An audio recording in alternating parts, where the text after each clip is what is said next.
ഞാൻ Soumya, water authority draftsman second ഗ്രേഡായിട്ട് work ചെയ്യുന്നത്. നെടുമ്പാശ്ശേരി PH സബ് ഡിവിഷനിലാണ് വർക്ക് ചെയ്യുന്നത്. ഞാൻ ഇവിടെ കയറിയിട്ട് 1 വർഷമായി. ഇതിന് മുന്നേ ഞാൻ 3rd ഗ്രേഡ് ലിസ്റ്റിലുണ്ടായിരുന്നു. അത് കഴിഞ്ഞ 2022 സെപ്റ്റംബറിൽ അവിടെ ഒരു 6 മാസം ഉണ്ടായിരുന്നു 3rd ഗ്രേഡായിട്ട്.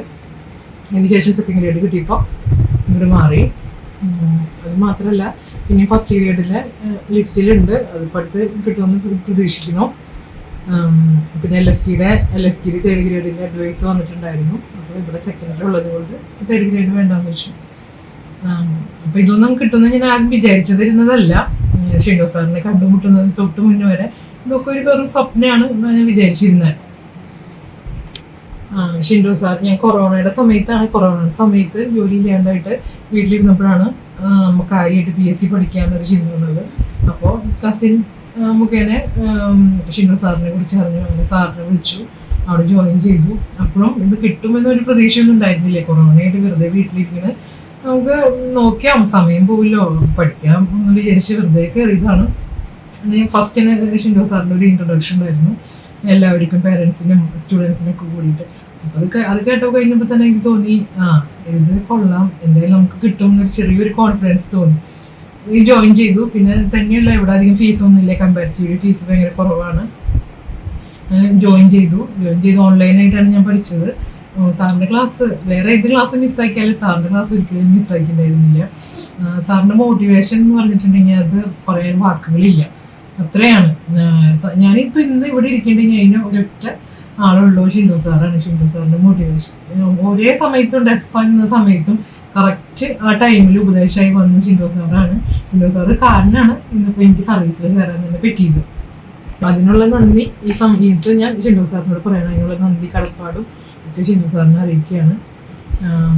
ഞാൻ കണ്ടതിൽ വെച്ച് എനിക്ക് ഏറ്റവും നന്ദിയും കടപ്പാടുള്ള വ്യക്തി ഷിൻഡോ സാറാണ്. പിന്നെ പറയാൻ വെച്ചിട്ടുണ്ടെങ്കിൽ തന്നെ പഠിച്ചതെന്ന് പറഞ്ഞാൽ സാറ് പറയണ പോലെ തന്നെ ഫോളോ ചെയ്താൽ മതി. സാറ് പറയണ രീതിയിൽ പഠിക്കുക. ഇങ്ങനെ കുറേ സ്ട്രെയിൻ എടുത്തൊന്നും പഠിച്ചിട്ടില്ലേ. സാറ് പറയണ പോലെ വെറുതെ മനസ്സിലാക്കി വായിച്ചു വിടും. അത് കഴിഞ്ഞ് കുറച്ച് കഴിയുമ്പോൾ, ഒരാഴ്ച കഴിയുമ്പോൾ നമ്മളത് വീണ്ടും, അല്ലെങ്കിൽ പിറ്റേ ദിവസം വീണ്ടും ഒന്നും കൂടി വായിക്കും. അങ്ങനെ റിപ്പീറ്റ് ചെയ്ത് കഴിയുമ്പോൾ നമുക്കത് കാണാപ്പാടായിട്ടുണ്ടാവും. പിന്നെ സമയപരിധി ഉണ്ടായിരുന്നു. എനിക്ക് ഞാൻ വീട്ടിലായ ജോലി ഇല്ലാണ്ട് ഇരിക്കുകയായിരുന്നു വെച്ചാലും 2 ചെറിയ പിള്ളേരുണ്ടായിരുന്നു, ഒരു അമ്മൂമ്മ വയസ്സായി ഉണ്ടായിരുന്നു, അതുപോലെ വീട്ടിലെ പണികൾ ഒക്കെ ഉണ്ടായിരുന്നു. അപ്പോൾ അതിൻ്റെ ഇടയിൽ പിന്നെ ക്ലാസ് കാണണം. ഞങ്ങളുടെ ടൈം പഠിക്കാനായിട്ട് അധിക സമയമൊന്നും ഉണ്ടായിരുന്നില്ല. എന്നാലും ഞാൻ രാത്രിയൊക്കെ ഇരുന്ന് പഠിക്കുമായിരുന്നു.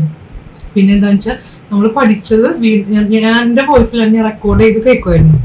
അപ്പോൾ നമ്മൾ ഈ ജോലികളുടെ ഇടയിലൊക്കെ നമ്മൾ ഈ റെക്കോർഡ്, ഒരു ബ്ലൂടൂത്ത് ഹെഡ്സെറ്റ് വാങ്ങിച്ചിട്ട് അത് റിപ്പീറ്റഡ് ആയി കേൾക്കും. ഓരോ വോയിസ് മാറി മാറി കേൾക്കും. അപ്പം നമുക്കത് ബൈഹാർട്ടായിരിക്കും. പിന്നെ നമ്മൾ പെട്ടെന്ന് അത് മറക്കില്ല. നമുക്ക് ജോലി ചെയ്യുമ്പോൾ തോന്നും നമ്മൾ ശ്രദ്ധിക്കുന്നില്ല എന്ന്. പക്ഷെ ആദ്യം ഒരു ഡിസ്റ്റർബൻസ് ഉണ്ടെന്ന് വെച്ചാലും പിന്നെ നമുക്കത് നന്നായി നല്ലതാണത്. നമുക്ക് പെട്ടെന്ന് അത് ഓർത്തെടുക്കാനൊക്കെ പറ്റും. പരീക്ഷ എഴുതിക്കൊണ്ടിരിക്കുമ്പോൾ നമുക്ക് അറിയാൻ പറ്റും. നമ്മൾ റെക്കോർഡ് ചെയ്ത് കേൾക്കുമ്പോൾ അതിൻ്റെ ഒരു ഇത് നമുക്ക് പെട്ടെന്ന് നമുക്ക് മെമ്മറിയിൽ വരും. പിന്നെയെന്ന് വെച്ചിട്ടുണ്ടെങ്കിൽ സാറ് പറയുന്നത് ഒരു കമ്പൈൻ സ്റ്റഡിയാണ്. സാറ് പറയണ പോലെ കമ്പൈൻ സ്റ്റഡി ഞങ്ങൾ ചെയ്തിട്ടുണ്ടായിരുന്നു. അപ്പോൾ കൊറോണ ആയിരുന്നു കാരണം അവിടെ പോയിട്ട് ഞങ്ങൾക്ക് പഠിക്കാനൊന്നും പറ്റിയിട്ടുണ്ടായില്ല. അപ്പോൾ ഞങ്ങൾ എന്താ ചെയ്തതെന്ന് വെച്ചാൽ സാറ് പറഞ്ഞ പോലെ തന്നെ ഓൺലൈനായിട്ട് ഒരു ഗ്രൂപ്പ് ഉണ്ടാക്കി, ഒരു വാട്സപ്പ് ഗ്രൂപ്പ് ഉണ്ടാക്കി. ആദ്യം തന്നെ അതിൽ പഠിക്കാൻ ആഗ്രഹമുള്ളവരൊക്കെ വരാൻ പറഞ്ഞ് കുറച്ച് പേര് വന്നിട്ടുണ്ടായിരുന്നു. അപ്പോൾ ഞങ്ങൾ അതിൽ നിന്നിട്ട് ലിങ്ക് ഇടും, സൂമിൽ ലിങ്ക് ഇട്ടിട്ട് ഞങ്ങൾ പഠിക്കുമായിരുന്നു. അപ്പോൾ ഒരാൾ വായിക്കും, ബാക്കി എല്ലാവരും കേൾക്കും. അങ്ങനെ മാറി മാറി വായിക്കും. അപ്പോൾ എന്തെങ്കിലും ഒരാൾക്ക് സംശയം ഉണ്ടെങ്കിൽ ബാക്കിയുള്ളവർ പറഞ്ഞു കൊടുക്കും. ഞങ്ങൾ ഈ ഗ്രൂപ്പിൽ ഇടുക്കിയിൽ, ആലപ്പുഴ, അങ്ങനെ പല സ്ഥലങ്ങളിലുള്ള ആളുകളുണ്ടായിരുന്നു. ഓരോരുത്തർ നല്ല ഗ്രൂപ്പായിരുന്നു. ആ ഗ്രൂപ്പിലുള്ള എല്ലാവർക്കും തന്നെ ഇപ്പോൾ ജോലി കിട്ടി. ഓരോരോ ഡിപ്പാർട്ട്മെൻറ്റിലായിട്ട് വർക്ക് ചെയ്യണം. അവർ എല്ലാവരും നല്ല റാങ്ക് തന്നെ ഉണ്ടായിരുന്നു. പിന്നെ മെക്കാനിക്കൽ WA 3rd ഗ്രേഡിന് വേണ്ടിയിട്ടാണ് മെയിനായിട്ട് പഠിച്ചിരുന്നത്. അപ്പോൾ മെക്കാനിക്കൽ നോക്കണമായിരുന്നു. അപ്പോൾ മെക്കാനിക്കൽ ഞങ്ങൾ പ്രത്യേക സമയം കണ്ടെങ്കിൽ ഞങ്ങളത് വായിച്ച് വെറുതെ വായിക്കുള്ളൂ. ഞങ്ങളങ്ങനെ പഠിക്കുകയൊന്നുമല്ലായിരുന്നു, വെറുതെ വായിക്കും. അപ്പോൾ അത് റിപ്പീറ്റഡ് ആയിട്ട് വായിക്കും. അങ്ങനെ പിന്നെ സംശയം ഞങ്ങളോട് പറഞ്ഞു കൊടുത്ത് അങ്ങനെ ഞങ്ങൾക്കത് ഭയങ്കര കമ്പൈൻ സ്റ്റഡി ഭയങ്കരമായിട്ട് നമുക്ക് പഠിക്കുമ്പോൾ തോന്നില്ല നമുക്ക് അത്രയ്ക്കുണ്ടെന്ന്. പക്ഷെ നമുക്ക് കുറച്ച് കഴിയുമ്പോൾ നമുക്ക് മനസ്സിലാവും കമ്പൈൻ സ്റ്റഡി ഭയങ്കര ഒരു വലിയൊരു കാര്യമാണ് ഈ PSCയിൽ. അതും അങ്ങനെ ഒരു ഐഡിയ തന്നതും ഷിൻഡോ സാറാണ്. അതുപോലെ റെക്കോർഡ് ചെയ്ത് കേൾക്കാൻ പറഞ്ഞതും ഷിൻഡോ സാറ്. അതൊക്കെ എനിക്ക് ഒരുപാട് ഉപകാരം ചെയ്തിട്ടുണ്ട്. പിന്നെയെന്ന് പറഞ്ഞാൽ നമ്മൾ പഠിക്കുമ്പോൾ ഒരു വട്ടം പഠിച്ചു കഴിഞ്ഞിട്ട് അവിടെ പിന്നെ പുതിയത് പഠിക്കാൻ പോണോടൊപ്പം തന്നെ പുതിയതും പഠിക്കണം. അതിനോടൊപ്പം തന്നെ നമ്മൾ പഴയത് റിവൈസ് ചെയ്യണം. റിവൈസ് ചെയ്തുകൊണ്ടിരുന്നാലാണ് നമുക്ക് അത് ഓർമ്മ ഉണ്ടാവും. അല്ലെങ്കിൽ നമ്മൾ പഴയതൊക്കെ മറന്നു പോയിട്ടുണ്ടോ.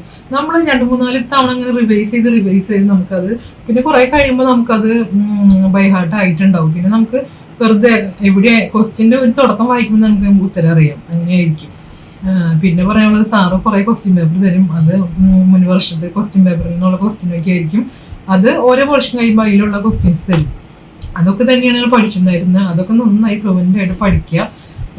പിന്നെ എന്താണെന്ന് വെച്ചാൽ എവിടെ നിന്നൊക്കെ കിട്ടുന്നതെന്ന് വെച്ചിട്ടുണ്ടെങ്കിൽ നമ്മൾ ടെക്സ്റ്റ് ബുക്കുകളൊക്കെ റെഫർ ചെയ്യാം. ഇപ്പൊ ഈ ക്ലാസ്സിൽ എടുക്കുന്നത് മാത്രമല്ല, നമുക്ക് PSC അതിനോട് ടച്ച് ആയിട്ട് തോന്നുന്ന എന്തൊക്കെ ഉണ്ടെങ്കിലും നമുക്ക് എവിടെ നിന്നൊക്കെ കിട്ടാന്ന് വെച്ചാൽ നമ്മൾ നോട്ട് ചെയ്ത് വെച്ച് നമ്മളത് പഠിക്കുക.